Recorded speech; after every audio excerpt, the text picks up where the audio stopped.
This summer, there is only one team being talked about. A team that is breaking all the rules of the game. And that is making, for many, the best team in the league. Throughout NBA history, there have been many instances where superstars, anxious to get their prized ring, have come together on the same team with the greater goal of winning the championship. This has left us with a history full of super teams. Just looking at the quintets makes you tremble. Today, in this channel, we are going to analyze this trend that seems to be obsolete in modern basketball. But many don't seem to care too much about it, and they continue to accumulate huge contracts without any sense, in which, coincidentally, in the vast majority of them in recent years, has been involved virtually always the same person, Mr. Kevin Durant. Who can beat this team? Well, any moderately organized team you meet in the playoffs. We look like new, man. Or don't we remember what everyone was saying when the Monstars joined the Nets? They were also going to win 10 rings in a row. And look what a screw-up. And of those cases, there are 1,000 supposed super teams that the only thing they have done is to put together 3-4 scoring stars without any kind of sense. Real star trolling.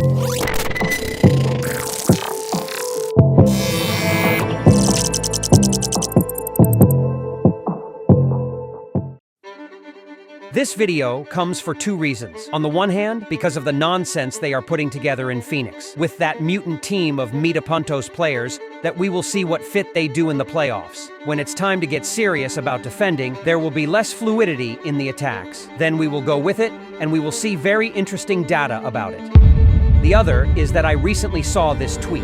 It's 10 years since this trade between Brooklyn and Celtics, which made Brooklyn create a supposed super team as well, putting together Paul Pierce, Kevin Garnett, Jason Terry, etc., etc., etc., etc. On paper, a dream team.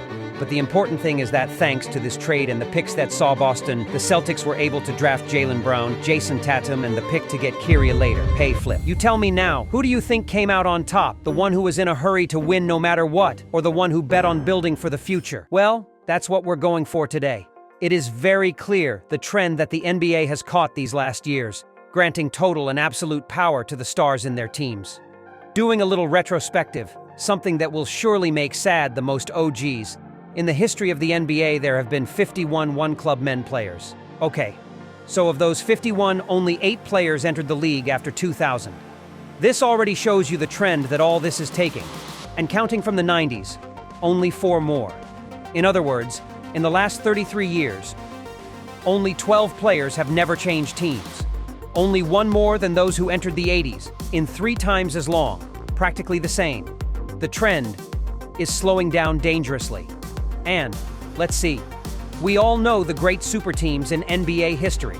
I would never finish, but that was many years ago. Those were other times. I'm having a hard time saving any super teams made from trades that have done well from 2000. I can think of a few, obviously, like the Celtics of Paul Pierce, Kevin Garnett, and Ray Allen, who won a ring. For example, certainly Miami with 2 rings with LeBron, Wade, and Chris Bosh. I would also add the 2 Warriors rings with Kevin Durant. And I can't think of any more, really. Maybe those 2004 Pistons with the great Ben Wallace if you hurry, but that's it. In more than 20 years, that's only 6 rings. That's certainly a very low percentage. Maybe you're thinking, fuck, you're leaving out some really great teams. Yes, I'm not saying no. But they weren't built the same way as this. Let's take it one at a time. Kobe and Shaq's rings in the early 2000s, I don't count them as a super team because it was the 2 of them and the rest were very good complements around them. It's not the same. It's not putting 4 all-stars in the same quintet. By the way, they won 3 rings in a row, and after a not-so-good year, they decided to put together a super team, signing Malone and Gary Payton. And surprise, it didn't work out. They lost in the finals. Later on, obviously, the very good Spurs showed up, with 4 great rings won by heart and giving lessons on how to play this sport as a team. Duncan, Ginobili, Parker, in short, great players, yes, but none of them had all-star status before playing in San Antonio. The only one who had promise was Tim Duncan, but he was drafted. That's what you call doing things right.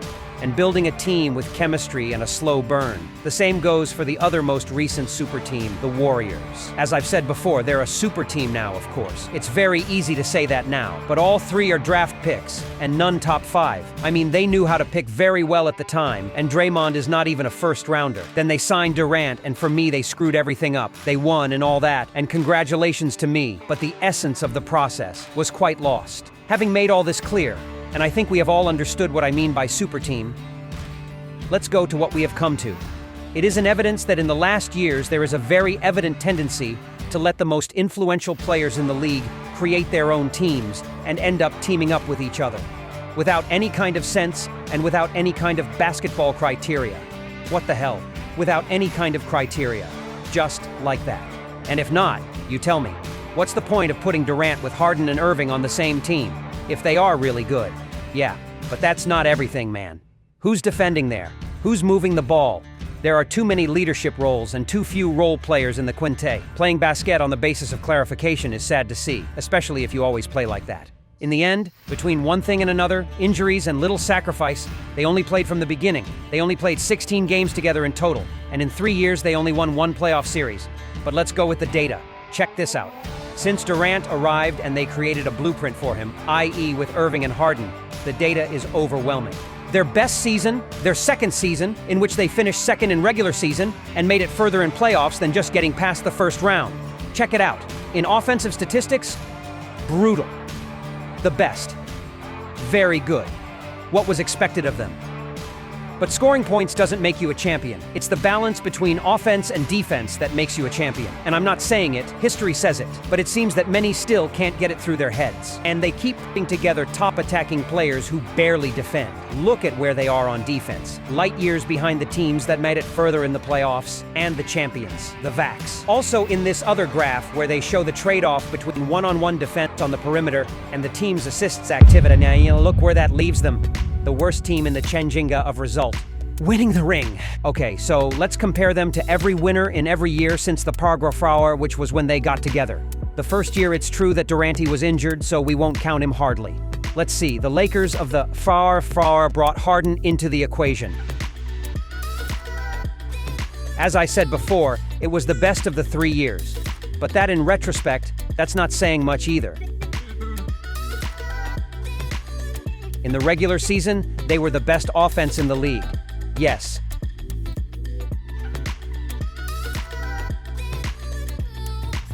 But 22nd in defense. In the playoffs, on the other hand, they were 6th offensively and 4th defensively. Not bad, really. But let's not stop there, because there is more depth. If we look at the offensive and defensive rating, but only of bench players, the Nets are 14th in offense and the best in defense. The contrast is beastly. Too much difference.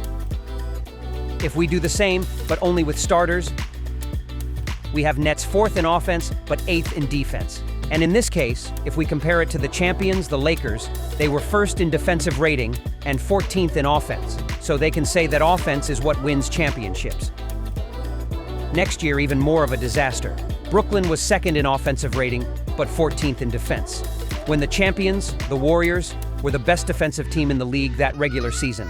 In the playoffs, they gave these unhealthy Nets a run for their money. And I'm not even talking about if we only count with the starters. Look at the defensive deficiencies and how far they were from the champion team. Fatal. Already this year, that team went downhill. To nobody's surprise, it has taken them 3 years to see that this is not the way to win a ring. And they ended up doing the same thing, but in another place. In this case, Durant relapsing in Phoenix. Well, look at his stats. Denver was the best team in offense of all the playoffs, but 4th in defense. Quite the opposite of Phoenix, who were 3rd in offense. Okay, but 13th in defense.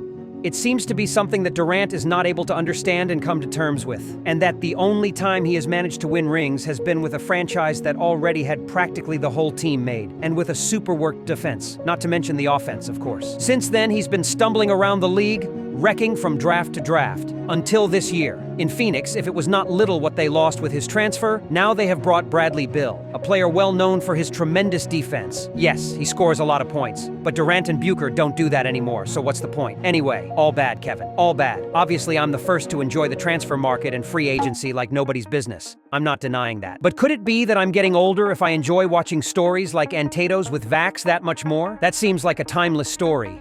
Or that of the Warriors trio, who seem destined to complete their entire careers in San Francisco. Or Udonis Haslam's with Miami. Or that of Damian Lillard with Blaz. Well, I better shut up for now. Anyway, you got me. I'll leave here my impression of all this. You know that I'm a wet blanket. Let's see what you think about all this. It seems to me a very top topic to reflect and think a little deeper about it. Tell me what you think and give me your support to keep growing. Bye.